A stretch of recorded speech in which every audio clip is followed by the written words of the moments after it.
অনেকেই তাদের জীবন নিয়ে হতাশ, তাদের লাইফ নিয়ে, ক্যারিয়ার নিয়ে হতাশ, খুশি না, সুখী না, খালি অভিযোগ। খালি কি কথা বলেন? অনেক অভিযোগ। আল্লাহ আমার এটা দিল না রে, ওইটা দিল না রে, জীবনে এটা পাইলাম না, ওইটা পাইলাম না, এই হইল না, ওই হইল। এই অভিযোগ করতে করতেই একদিন সে মাটির কবরে ঢুকে যাবে। কথা বলেন?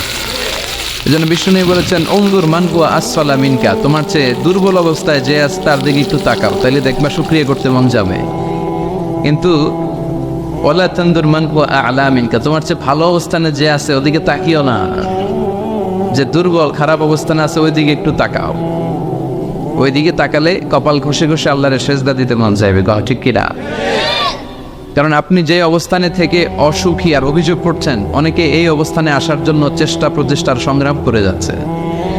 অনেকের জীবনে এই জায়গাটাতে আসা এবং পৌঁছা একটা স্বপ্নের ব্যাপার।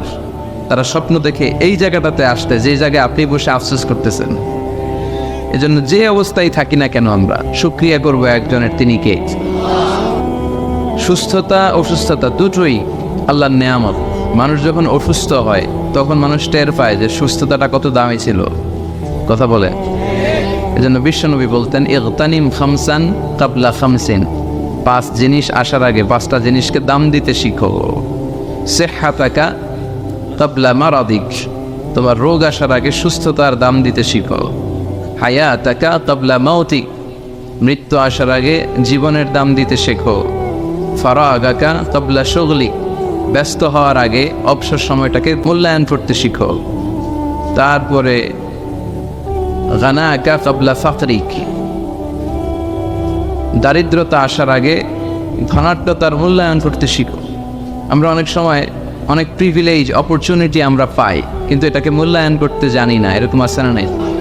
আজকে আমরা এমন একটা সূরা থেকে কথা শুনবো যে সূরাটা সবার মুখস্থ আছে না? সূরাটার নাম